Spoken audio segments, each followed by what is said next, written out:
November 1944, Eastern France. The Vosges Mountains. By this point, in World War II, the Allies believed Germany was already beaten. Paris had been liberated. France was mostly free. The Rhine lay ahead. On maps, the war looked like it was entering its final phase. On the ground, it was anything but. The Vosges Mountains formed a natural wall of forest, rock and fog, stretching across eastern France. They were cold, steep, and miserable. Exactly the kind of terrain that favored a retreating army that had nothing left to lose. For the German army, the Vosges were not a line of retreat. They were a line of resistance. The forgotten front. Unlike Normandy or the Ardennes, the Vosges campaign rarely appears in popular memory. There were no sweeping tank charges, no dramatic beach landings, no clear breakthroughs.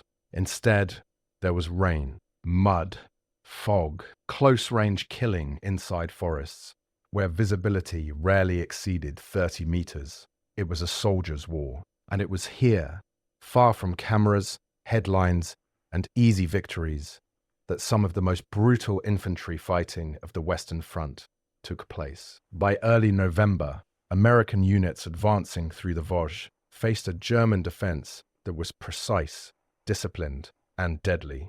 Machine gun nests were dug into hillsides. Mortars were pre-registered on every trail. Fields of fire overlapped perfectly. Every advance cost lives. The 78th Infantry Division, one of the units assigned to break through this terrain, was the 78th Infantry Division, known as the Lightning Division.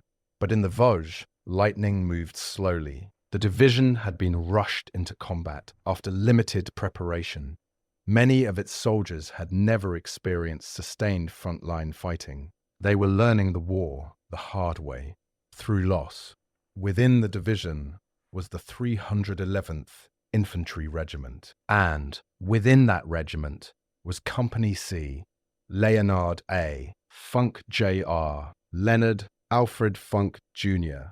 was not a legend. He wasn't famous. He wasn't decorated. Yet, he wasn't seeking attention. He was a first sergeant, a role that placed him directly between officers and enlisted men. First sergeants were the backbone of infantry companies. They enforced discipline. They kept units functioning under fire.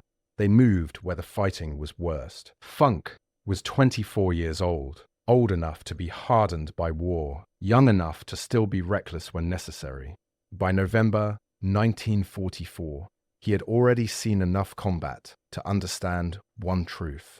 Hesitation killed more men than bullets. The situation on November 5th. On the morning of November 5th, Company C was ordered to advance uphill through dense woodland near the French village of Clefcy. The objective was a ridgeline dominating the surrounding valley. German forces had occupied it for days. They had fortified it carefully. Machine guns were positioned to cover every approach. Mortar teams were hidden deeper in the forest. Infantry squads were placed to counterattack any penetration. American artillery had softened the area, but not enough. When Company C began its advance, it walked directly into a storm of fire. Men dropped instantly. Others were pinned to the ground, unable to move forward or back. Radio communication became fragmented. The assault stalled. In the Vosges, a stalled assault was often a death sentence. Why the position mattered. The ridge wasn't just terrain, it was control. From that high ground, German observers could direct artillery fire onto American supply routes. They could observe troop movements. They could slow the entire Allied advance through the sector. If Company C failed, the division would stall. If the division stalled, the offensive timetable would slip. And slipping timetables cost lives. The decision. There is no recorded order that sent Leonard Funk forward. No written command. No dramatic exchange. He simply acted. As machine gun fire pinned his company to the forest floor, Funk stood up, not to rally, not to shout, but to move. He picked up a rifle.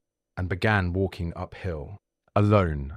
Why this mattered infantry doctrine discouraged solo movement under fire. No support meant no covering fire, no medics, no witnesses. But Funk understood something crucial. German machine gun crews focused on groups. A single advancing figure, moving steadily without panic, was unexpected, and surprise was the only weapon left. The first nest as Funk advanced, German fire tracked him, but not with urgency. From the enemy perspective, no one advanced alone unless wounded, lost, or already dying. That assumption cost them everything. Funk closed the distance. At point-blank range, he fired. The machine gun went silent. Momentum, without stopping, Funk moved to the next position. German soldiers scrambled to react, but reaction requires time. And Funk gave them none. Another burst, another nest eliminated. The firing line cracked, the ripple effect. From the American side of the slope, soldiers saw something impossible. German guns falling silent, fire slackening, the line ahead suddenly unstable. Momentum shifted, but Funk had moved too far forward, and the Germans noticed. The counter-move, a German squad maneuvered through the fog behind him. This time, there was no mistake. They rushed him. He was overwhelmed, disarmed, thrown to the ground, dragged downhill toward a growing group of American prisoners. For most soldiers, this was the end of the fight. For Leonard Funk, it was the beginning. November 5th, 1944. Vosges Mountains, France. Leonard Funk Jr. was no longer an attacker. He was now a prisoner. Capture. The German squad that rushed Funk did not hesitate. They struck from behind, tackling him into the wet leaves and mud of the forest floor. His rifle was torn from his hands. Boots slammed into his ribs. A helmeted fist drove his face into the ground. He was alive. That was enough. They hauled him upright and shoved him downhill. Nearby, a group of American prisoners was already forming. Men from earlier assaults, wounded soldiers, stunned survivors whose units had been cut apart by machine gun fire. German infantrymen shouted orders in short, sharp commands. Rifles were leveled. The situation appeared settled. Another American first sergeant captured. Another name that would likely vanish into a POW camp or a shallow grave if things went wrong. The moment before history changed, what happened next lasted less than a minute. There were no speeches, no dramatic pauses, no heroic declarations, only instinct, only timing, only violence. As Funk was pushed toward the prisoner column, he noticed something critical, something that every experienced infantryman understood instinctively. The German soldiers were relaxed. Their rifles were slung loosely. Their attention was divided between the prisoners and the ongoing fight uphill. They believed the danger had passed. For German soldiers in late 1944, capturing a lone American NCO was routine. Killing him was unnecessary. That assumption gave Funk exactly what he needed. The rifle. As they marched him forward, Funk saw a German rifle hanging from a soldier's shoulder, within reach. The guard never saw the movement begin. Funk twisted sharply, seized the rifle, and wrenched it free in one motion. The first shot was fired almost immediately, at point-blank range. The guard fell without a sound. The reaction, confusion, followed. Not panic, not yet. German soldiers turned, trying to understand what had happened. They were too late. Funk fired again, then again, at distances measured in feet. In close forest combat, reaction time determined survival. Funk had already decided the outcome. The official record, the Medal of Honor citation, written months later, would describe this moment with controlled language. Although disarmed and being marched to the rear as a prisoner, Sergeant Funk seized an enemy rifle and killed 21 of the enemy in less than a minute. That sentence is often quoted, rarely understood. This was not a spray of blind fire. This was deliberate, trained, controlled engagement under extreme stress. Why the number matters. 21 enemy soldiers, not an estimate, not propaganda, not rumor. The number appears consistently in after-action reports and eyewitness statements. It was possible because of three factors. Distance. The Germans were clustered closely together. Surprise. No one expected resistance from a captured prisoner. Skill. Funk was an experienced infantry NCO trained in rapid engagement. This was not luck. It was battlefield calculus executed under fire. The collapse. The German formation disintegrated almost instantly. Some tried to run. Others froze. A few attempted to return fire, but the range was too close, the angles too poor. Within seconds, the ground was littered with bodies. The prisoner column broke apart. American POWs scattered back toward friendly lines. German resistance on that section of the slope collapsed completely. The aftershock, the sound of gunfire, drew attention uphill. American soldiers, still pinned moments earlier, saw German troops fleeing downslope. They saw movement where resistance had been strongest. They did not yet know why. They only knew the line was breaking. Company C surged forward, from isolated act to tactical breakthrough. Funk didn't stop to reload. He didn't pursue. He turned and ran uphill, back toward his company. Wounded, breathing hard, still holding the captured rifle. His sudden reappearance stunned the men of Company C. Moments earlier, he had been gone, assumed captured or killed. Now he was back, and the enemy position was collapsing. The ridge falls, with German resistance shattered. American infantry overran the ridge. Machine gun nests were abandoned. Mortar crews fled. The objective, stalled for hours, was secured in minutes. The attack succeeded, not because of artillery, not because of armor, but because one NCO refused to accept captivity. Why this action stood out, World War II, was filled with acts of bravery. But Funk's action stood apart, even among veterans. He had advanced alone under fire, destroyed multiple fortified positions, been captured, disarmed his captors, killed 21 enemy soldiers, returned to lead his men, all in a single engagement. This was not heroism as mythology. It was leadership expressed through violence, under impossible conditions. Immediate consequences. The German line in that sector never recovered.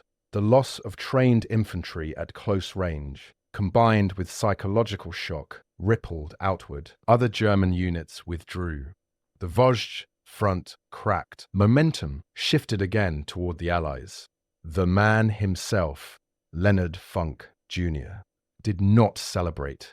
According to fellow soldiers, he returned quietly to his duties. There were wounded to tend to, positions to secure. The war was not finished. November 1944, Vosges Mountains. By the time the gunfire stopped, the forest was silent again. But the silence felt different. What the Americans saw men from Company C, 179th Infantry Regiment, 45th Infantry Division, advanced cautiously up the slope. They expected resistance. They expected more machine gun fire. Instead, they found abandoned German positions. Weapons lay scattered in the leaves. Bodies lay where they had fallen, clustered unnaturally close together. For infantrymen, hardened by months of combat, the scene was unsettling. Something violent and sudden had happened here. Confusion on the ridge. American soldiers began counting. One body, then another, then another. They stopped counting at 20. Some of the dead were still gripping rifles. Others hadn't even raised theirs. The spacing told the story. This was not a firefight between two advancing units. This was an execution speed collapse. And then they saw Funk. Leonard Funk returns. He emerged from the trees, breathing heavily, uniform torn, helmet scuffed, face streaked with dirt and sweat. He was carrying a German rifle. Several men stared. One officer reportedly asked the obvious question, "Where the hell did you get that?" Funk didn't answer immediately. He handed off the weapon and resumed directing his squad. For Funk, the fight wasn't over. It had simply moved forward. The story spreads within hours. Word moved through the battalion, then the regiment, then division headquarters. Not as rumor, as fact. Multiple witnesses confirmed the same sequence. Funk captured Funk. Disarmed Funk killed enemy troops. Funk returned under his own power. The consistency of accounts mattered. In the US Army, extraordinary claims were scrutinized hard. This one held up. German perspective German after-action reports from the sector were fragmentary.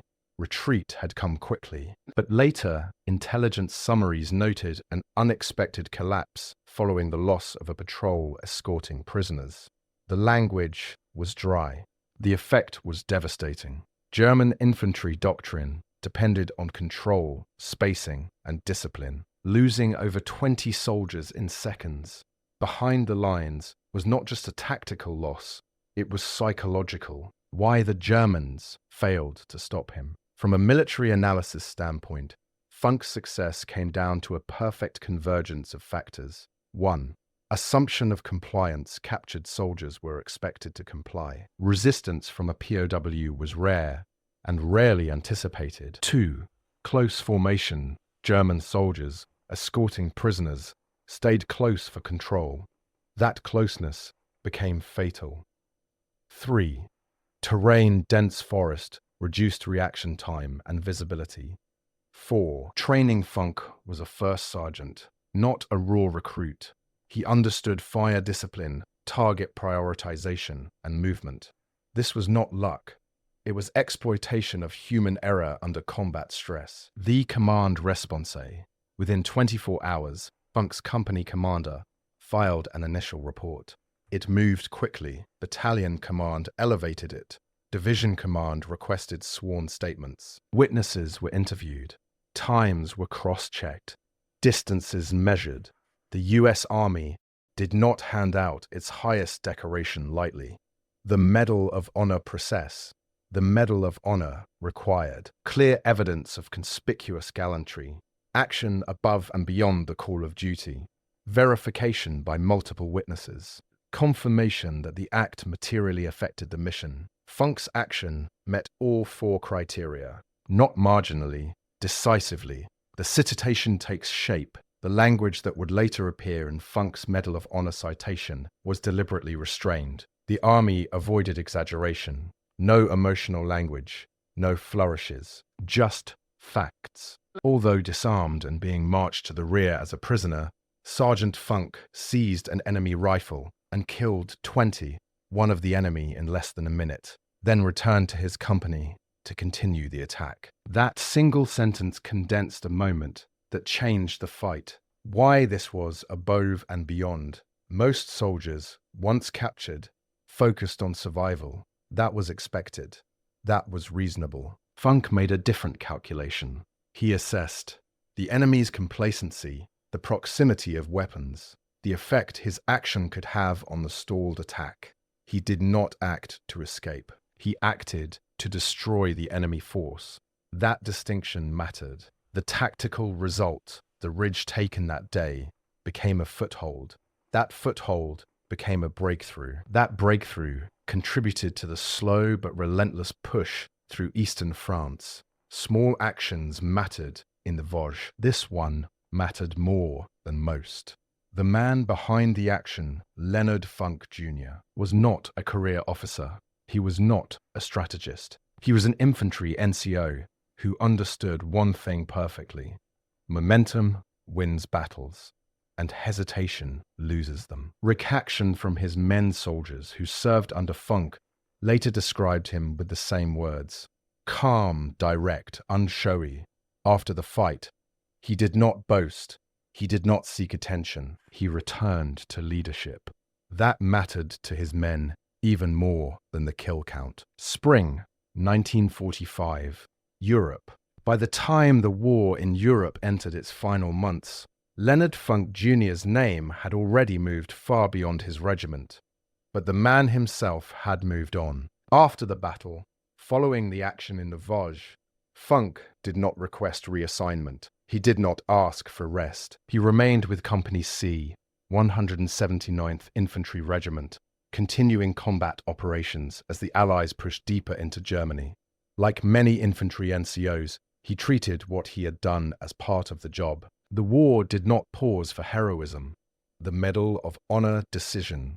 By early 1945, the recommendation packet reached the War Department. The review boards examined sworn eyewitness testimony, after-action reports, battalion and regimental confirmations, tactical impact. There were no contradictions, no exaggerations, no missing details. The action stood on its own. Why the Army approved it? Many acts of bravery never reached Medal of Honor level because they involved instinctive reactions under fire. Funk's case was different. He was disarmed, outnumbered, under guard, isolated from friendly forces, and he initiated action. That distinction mattered. This was not reflex. It was conscious decision-making under extreme risk.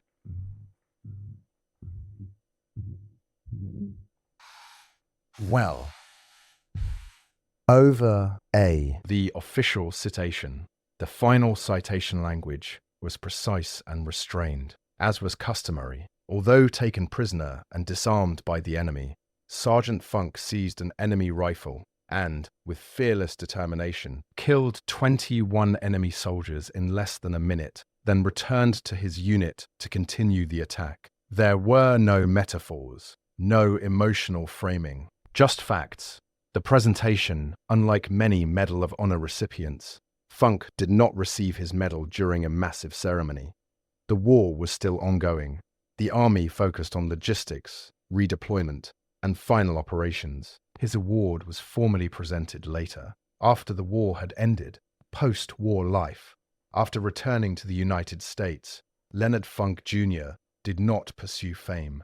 He did not go on speaking tours. He did not write memoirs.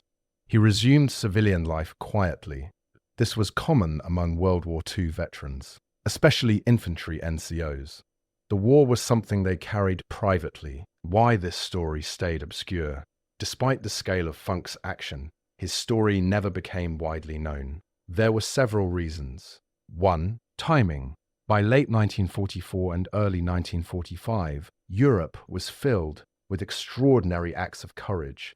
Stories competed for attention. 2. No single battle name. The Vosges fighting lacked the iconic labels of Normandy or Bastogne. 3. Funk's own silence. He did not promote his story. He did not seek recognition. 4. Nature of the act. The event was so sudden and so lethal that it sounded exaggerated, even though it wasn't. How historians view it. Today, military historians categorize Funk's action as an example of individual initiative overwhelming numerical superiority. It is studied not as a kill count, but as a breakdown of enemy assumptions, human psychology under stress, the dangers of complacency. It demonstrates how discipline collapses faster than formations. The POW question. Some later readers ask an uncomfortable question. Was it legal to kill captors while being marched as a POW? The official citation. The answer is clear. Funk was not inside a secured POW facility. He was under armed escort in an active combat zone.